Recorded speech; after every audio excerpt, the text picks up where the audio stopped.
ChatGPT said, "I can save your life," the kid said. And you know what? I almost laughed, because when you've lost everything, when your chest feels like it's caving in under the weight of betrayal and regret, you don't expect the hand that reaches for you to be small, dirty, and shaking. The sun was just mean that afternoon, beating down on the empty park like it had a score to settle. I'd been wandering for hours, suit jacket sticking to my back, shoes that used to shine now covered in dust. I'd been someone once, millionaire, big shot, the guy everyone called boss or sir. That was before my so-called brother gutted my world with a few signatures, before the calls stopped, the bank accounts vanished, and the condo with the $1 million view belonged to the bank. Yeah, that happened. Now I was slumped on a busted bench, watching my life dissolve, when the pain started, sharp, squeezing, like someone was yanking the life out of me with a set of pliers. I tried to call out, but nobody cared about a washed-up man on a park bench. My lips barely moved. I remember thinking, so this is how it ends, quiet, with no one to witness it but a flock of birds hiding in the shade. But someone did see. He couldn't have been more than 7. This little street kid, barefoot, shirt hanging off him like a flag on a windy day, face smudged, eyes too old for his years. He stood there with a plastic bottle, watching me, and you could tell he was weighing his options, stay out of trouble or try to help the guy who looked even more lost than him. He edged closer, real slow, calling out, "Sir, you okay?" I couldn't answer.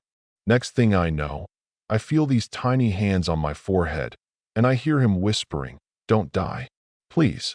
I can save you. Let me back up a sec." This kid had nothing. He'd been kicked, cursed at, chased away by folks his whole life. But when he saw me collapsing, he didn't run. He tried everything he could think of, pressing my chest, calling my name, even though he didn't know it. Then he did the bravest thing I've ever seen.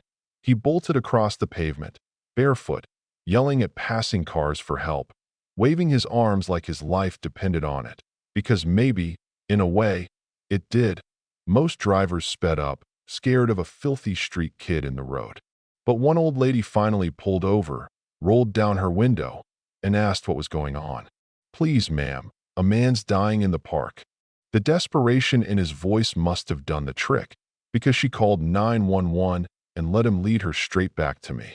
By the time she got there, I was drifting in and out, but I remember feeling hands cradling my head and hearing, "You can't leave yet. I told you I'd come back." Sirens started wailing in the distance, getting louder, and that boy held on to me like he was the only thing anchoring me to this world. When the paramedics arrived, he refused to leave my side, told them, "He's my friend." I wasn't his friend.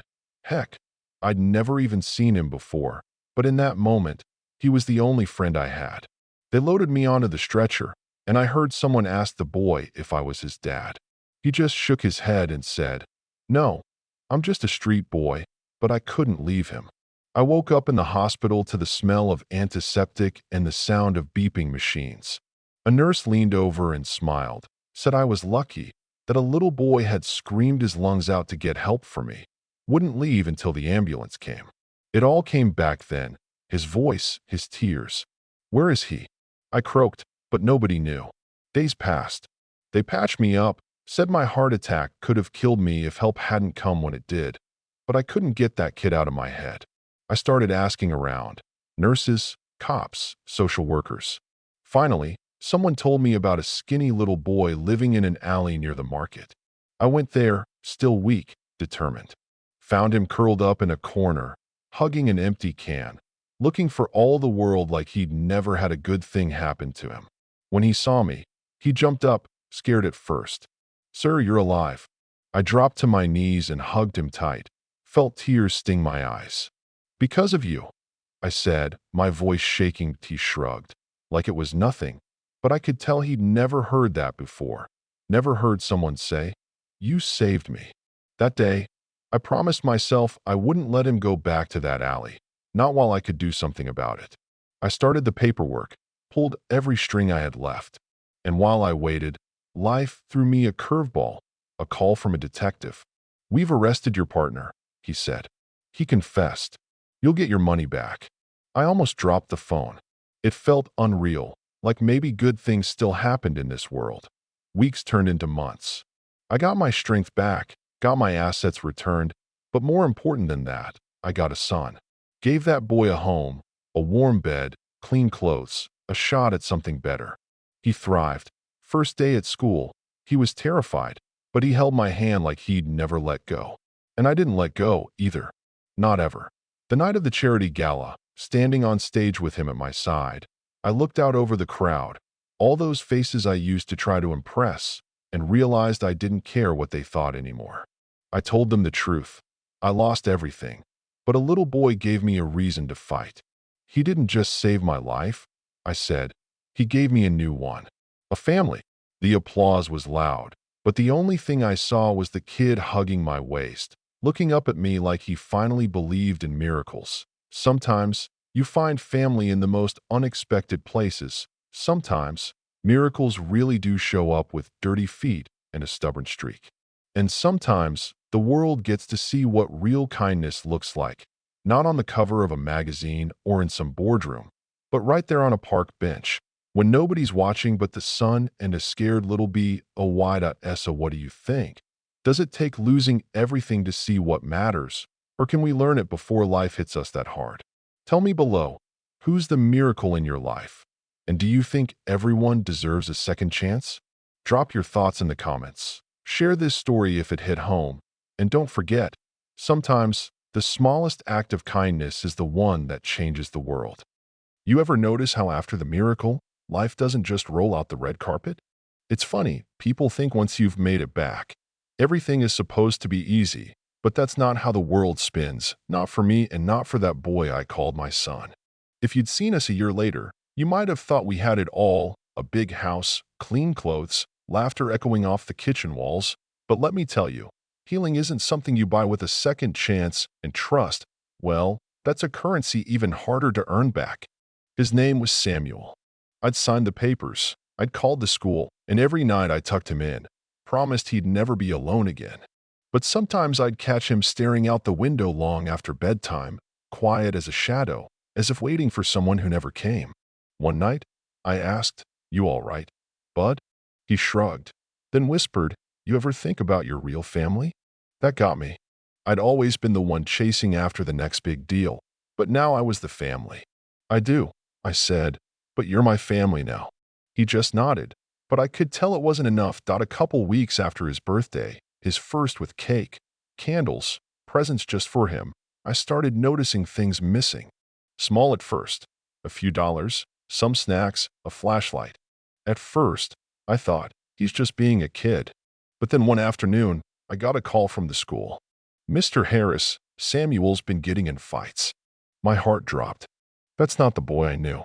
At home, I sat him down and asked straight up, "What's going on, Sam?" He looked at the floor, chewing his lip. "Some kid said I'm not really your son. They said people like me don't belong here." That hit harder than any business deal gone wrong. Let me back up a sec. Our town's the kind of place where old money and old grudges run deep. Folks smiled at me, sure, but they eyed Sam, wondered where he came from. Sometimes kindness has sharp edges, you know what I mean?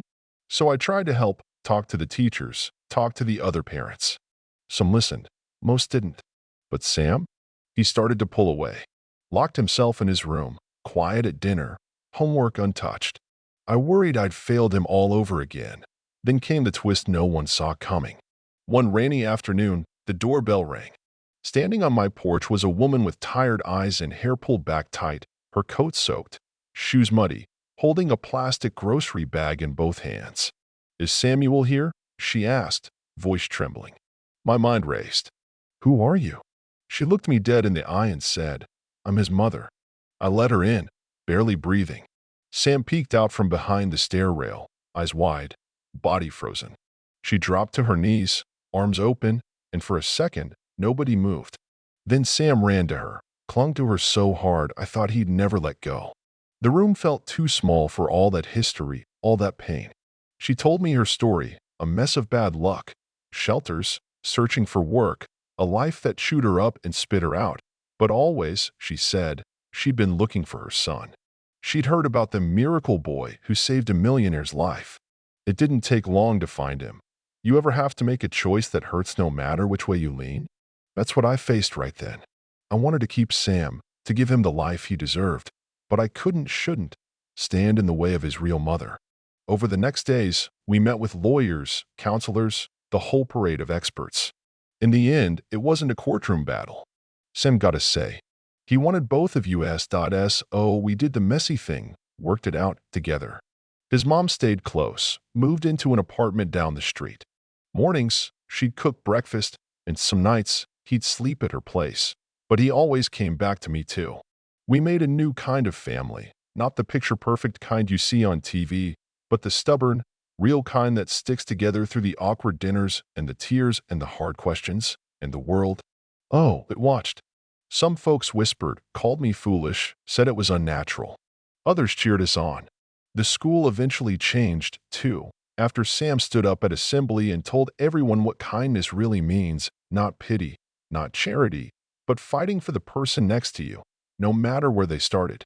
Kids who used to laugh at him started hanging around our porch. Parents who'd never spoken to me before stopped to talk about second chances. We even started a scholarship in the neighborhood, Sam's idea, not mine. The craziest part? I'm still learning. I mess up. He messes up. But every day, when Sam leaves for school, he hugs both of us, his two parents, one by blood, one by choice. And he doesn't look lost anymore. Let me ask you, does family come from blood, or is it made by the choices we stick to? The promises we refuse to break, no matter how hard life pushes back? If you were me, what would you have done when that mother showed up? Drop a comment below. Do you believe in second chances for everyone? Or are there some lines you just can't cross? And hey, if this story made you think, share it, argue it. But above all, keep fighting for the kind of kindness that makes people whole again. Because sometimes, the real miracle isn't being saved, it's learning how to save each other, over and over, one messy day at a time.